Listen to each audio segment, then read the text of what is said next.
editor and reporter with the Voice of America in the English Africa division. And she was previously with National Public Radio, as I recall. And we're very honored to have you, Carol. Nice to be here. We also have with us the Honorable Bill Ewell, former mayor of Alexandria, a very well-respected businessman in Alexandria. He has been is it 2 trips to Morocco now? 2 trips to Morocco. Visiting various places, various cities in Morocco, and has had a flavor of Moroccan culture and hospitality, and also a very prominent member in the African American community here in the U.S. And then our third panelist is Khalid Safouri, and he was the director of Arab and Muslim outreach for the George W. Bush campaign in 2000. And so I'm not sure there's much more to say to tee up this panel. We very much look forward to your thoughts. If you all, oh, and by the way, I'm filling in for our moderator who unfortunately couldn't be with us. So if it looks like I'm winging it, I am. So let's, if you want to say a few words, and then we can have a discussion and welcome all questions from the audience at the end. Yes, and I'll give the podium over to Khalid Safouri. He has to leave us, unfortunately, at 3 o'clock. Thank you, Elizabeth. Thank you all for being here. I would like to first focus on the changes demographics in the country, which also means a lot in the U.S. elections. And I have in front of me statistics that were done by Pew Research that shows a breakdown of voters in 1992. Minorities made up 16% of all voters in 1992. Now, in 2016, they make up 28% of all voters, which shows an increased number or percentage of minority votes in the country. Democrats gained the most. Minorities made up 92. In 1992, they made up 24% of all Democratic voters were minorities. Now they make up 42%. Among Republicans, they gained very little. They had 7% in 1992 of voters were minorities. In 2016, the number doubled. It's 213. It's 13%. So still, they're getting twice as much, but it's much lower percentage of the total votes. For that reason, elections, especially presidential elections in the U.S., are changing. I think George Bush understood that probably more than any other Republican presidential candidate. He paid attention.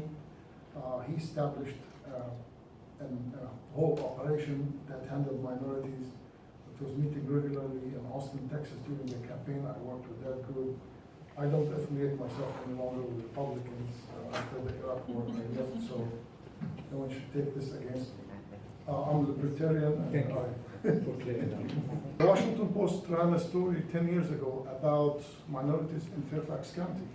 It said 27% of people living in Fairfax County were born outside the U.S., which is also an indication about these changing demographics. Few Republican leaders were telling me a couple of months ago that no Republican can win a statewide race in Virginia without minorities' votes in Northern Virginia. Now it's the tipping point. The state of Virginia now have all statewide elected officials, the governor and 2 senators are Democrats, and they all won by a very small margin, whether it's 16,000 votes. In the case of Warner, Senator Warner in the last race, and Terry McAuliffe won by 37,000 votes. That's a very small margin, and it comes from the same split that's happening all around the country. Republicans understand that, and they were attempting to reach out to minorities. I think the last one that worked very hard on this was Ed Gillespie, who was the chairman of the Republican Party, was advisor to Mitt Romney's campaign. But I think there are other forces pulling within the party into the other side. and many people, especially members of Congress and Republican activists that come from southern states, they feel more and more alienated, and they feel that the only way to keep power in their hand is to join the Republican Party. Minorities still are underrepresented in the American and the U.S. media. Anyone watching the news, minorities and everybody in America have a job in doing their job, participating in the system, whether it's political or media, and I will leave it to the answers if someone has a question. Thank you. I thought he touched on a couple of really interesting points, and I think that Mr. Bush owes you a great compliment and a thank you, because I think that the minority vote for the Bush campaign really made a big difference in that election, especially the Hispanic vote. And you know, with the people, with your minority, people that you were talking to too, because I think that was underestimated in that election campaign. And you know, I covered it with a lot of other journalists in Washington. And you know, it was a little surprising that a lot of Hispanics and a lot of other minorities went his way with the Republican vote instead of the Democratic vote. I knew Ed Gillespie too back in those days. That's back when he was the chief of staff for Dick Armey. Some of you may remember, some of you older people may remember, was a Republican, a very influential Republican from Texas with the House congressional leadership. Anyway, he's gone on to bigger and better things, obviously. I just think that in our country today, what I see happening, I think a lot is, you know, obviously there's this polarization of the vote and much more partisanship than when I was covering Capitol Hill 15, 20 years ago. And it's really, really unfortunate, because I believe that the mass public, you know, the general public in most states, not all states, but in most states, are still moderates. And they don't believe what the vast right wing and the vast left wing majorities, as some of the you know, politicians say, are preaching about. I really believe that they want moderation. And you know, the C word, compromise, has become this dirty word on Capitol Hill, and it shouldn't be. And I think that a lot more would get done if more politicians just recognize that. But they run scared, and they think they have to appeal to their base. And so when they do their fundraising, and when they get out there and make speeches, they go to their far right and their far left. And I think that's really, really sad and unfortunate for the rest of the people in the country. And I think that's where we're at still today in this election. I don't think that those diehard supporters that you see for Mr. Trump are the real cross-section of America. I don't believe that the far left liberals are the real cross-section of America either, that show up at many program today. Being the last one, let's say that what I was going to say has already been said. I can put a different twist and angle to it. However, I do agree with both the prior speakers in terms of the state of affairs here in the United States, and particularly leading up to the national presidential election.